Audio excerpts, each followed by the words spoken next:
যেদিন ক্লাসের সবচেয়ে সুন্দরী মেয়েটা সবার সামনে দাঁড়িয়ে কাঁদতে কাঁদতে বলেছিল আমি নাকি তার বুকে হাত দিয়েছিলাম, তাকে নষ্ট করতে চেয়েছিলাম। সেদিন সবাই আমার দিকে অনেক ঘৃণা নিয়ে তাকিয়েছিল। ক্লাসের প্রায় ৮০ জন ছাত্রছাত্রী সবাই আমাকে খারাপ ভেবেছিল। সবাই মেয়েটার কান্না ভেজা কণ্ঠটা বিশ্বাস করেছিল। আমার সবচেয়ে কাছের বন্ধুটাও সেদিন আমার থেকে দূরে সরে গিয়েছিল। আমার সবচেয়ে প্রিয় শিক্ষকটা আমার গালে চড় মেরে বলেছিল, তুমি অনেক ভালো ছাত্র, আমি তোমাকে অনেক ভালোবাসতাম, কিন্তু তুমি আজকে যে কাজটা করেছো তার জন্য আমার ভালোবাসাটা তোমার জন্য চিরতরে শেষ হয়ে গিয়েছে। নিজেকে একজন ভালো মানুষ হিসেবে যে প্রতিষ্ঠিত করতে পারে না, সে যতই ভালো ছাত্র হোক, টাকার মালিক হোক, এসবে কিছু যায় আসে না। একজন মানুষের সবচেয়ে বড় পরিচয় হলো সে একজন মানুষ। তবে তোমার মতো মানুষ না, তুমি এখনো মানুষ হতে পারোনি। যদি পারো মানুষ হয়ে দেখাও। সেদিন আমি ক্লাসের কারো দিকে চোখ তুলে তাকাতে পারিনি। কোনো অপরাধ না করেও নিজেকে অনেক বড় অপরাধী মনে হয়েছিল। আমার দুঃখটা সেদিন কারো সাথে শেয়ার করতে পারিনি। ক্লাসে যতটুকু সময় ছিলাম ততটুকু সময় আমি নিচের দিকে তাকিয়ে শুধু চোখের পানি ফেলেছিলাম। সেদিন আমি বুঝেছিলাম চোখের পানিরও দাম কম আর বেশি হয়, কারণ মেয়েটার চোখের পানি দেখে সবাই অনেক ইমোশনাল হয়ে গিয়েছিল। আমি মেয়েটার সাথে এসব করেছি কিনা সেটা না জেনেই সবাই মেয়েটার জলভরা চোখ দেখে তার কথা বিশ্বাস করেছিল। কিন্তু আমার চোখের পানিটা কাউকে আবেগী করতে পারেনি। আমার মতোই আমার চোখের পানিটাও কম দামি। ক্লাস থেকে চলে আসার সময় ওই মেয়েটার সাথেই আমি কথা বলি, যে মেয়েটা সবার সামনে আমাকে এভাবে খারাপ একটা ছেলে হিসেবে পরিচয় করিয়ে দিয়েছে। আমি তার কাছে গিয়ে তাকে কিছু কথা বলি, তুমি এমনটা না করলেও পারতে।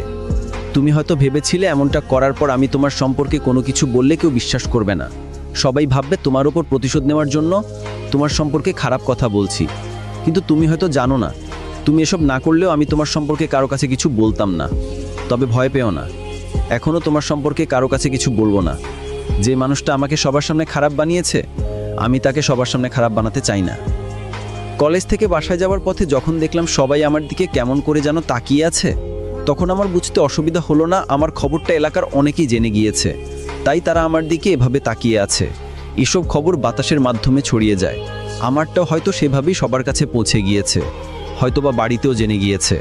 এমনিতেই মা আমার দোষ খোঁজেন সব সময়, একটু ভুল পেলেই বাড়ি থেকে বের করে দিতে চান। শুধু বাবা বলে কয়ে হয়তো আমাকে বাড়ির এক কোণে ছোট্ট একটা রুম দিয়ে রেখে দিয়েছেন। মা চায় না আমি এই বাড়িতে থাকি। যখন বাসায় গেলাম তখন দেখলাম মা আর বাবা দরজার বাহিরে দাঁড়িয়ে আছে। তাদের দেখে বুঝতে পারলাম কলেজের ঘটনাটা তারা জেনে গিয়েছে।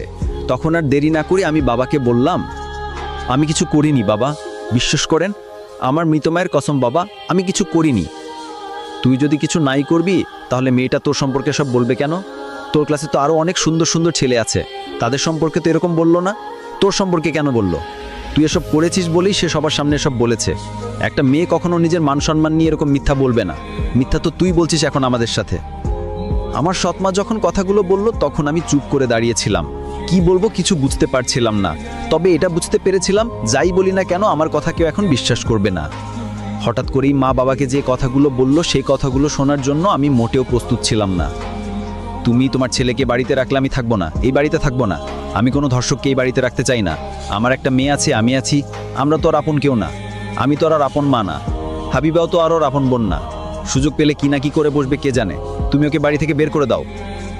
মা যখন বাবাকে কথাগুলো বলল তখন আমার চোখ দিয়ে অনবরত পানি পড়ছে। আমি ভাবতাম সৎমা হলেও একদিন আমাকে ঠিকই নিজের মায়ের মতো আদর করবে।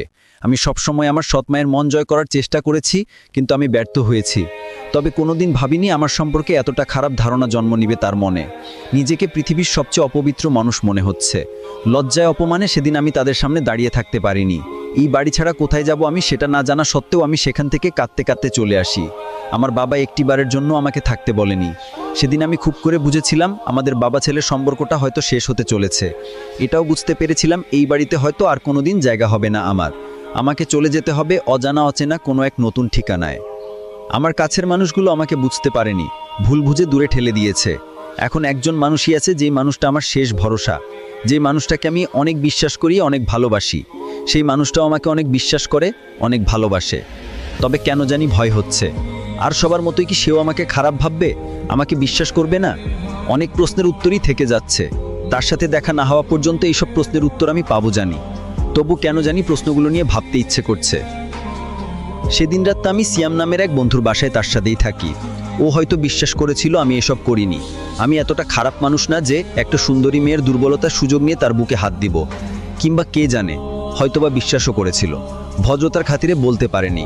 কারণ কিছু কিছু কথা থাকে যেগুলো অনেক সময় মানসম্মান বা ভদ্রতার খাতিরে বলা যায় না। বিপরীত পাশের মানুষটার অবস্থাটার কথা চিন্তা করে অনেক মানুষই বলতে পারে না। আবার কিছু মানুষ থাকে যারা বিপরীত পাশের মানুষটার কথা চিন্তা করে না, একবারও ভাবে না কথাগুলো বললে তার অবস্থাটা কি হবে। সেদিন সিয়ামের ওখান থেকেই আমি আদিবার সাথে ফোনে কথা বলি। তাকে বিকাল 3টার সময় আমার সাথে দেখা করতে বলি। সেও ঠিক সময় ঠিক জায়গায় চলে আসবে বলে ফোনটা রেখে দেয়। আমিও ঘুমানোর বৃথা চেষ্টা করে বিছানায় গা এলিয়ে দেই। তবে সেদিন রাতটা আমার নির্ঘুম কাটে। সেদিন ছিল শুক্রবার। সিয়ামের সাথে জুমার নামাজটা পড়ে ওর বাসায় দুপুরে খেয়ে আমি তোর প্রতি অনেক কৃতজ্ঞ। একটা রাত আমাকে থাকতে দিয়ে অনেক উপকার করলি। এই কথাগুলো বলে আমি সিয়ামের ওখান থেকে আদিবার সাথে দেখা করার জন্য চলে যাই। আদিবার সাথে দেখা করতে গিয়ে যা দেখলাম সেটা নিজের চোখকে বিশ্বাস করাতে পারলাম না। কারণ আদিবা আজ একা আসেনি, তার সাথে সে একটা মেয়েকে নিয়ে এসেছে। তার সাথে যে মেয়েটা এখন দাঁড়িয়ে আছে সেই মেয়েটাই ক্লাসের সবার সামনে আমাকে অপমান করেছিল, খারাপ বানিয়েছিল। আমি বুঝতে পারলাম না আদিবার সাথে মেয়েটার কি সম্পর্ক। আদিবার কোনো কাজিন নাকি বান্ধবী?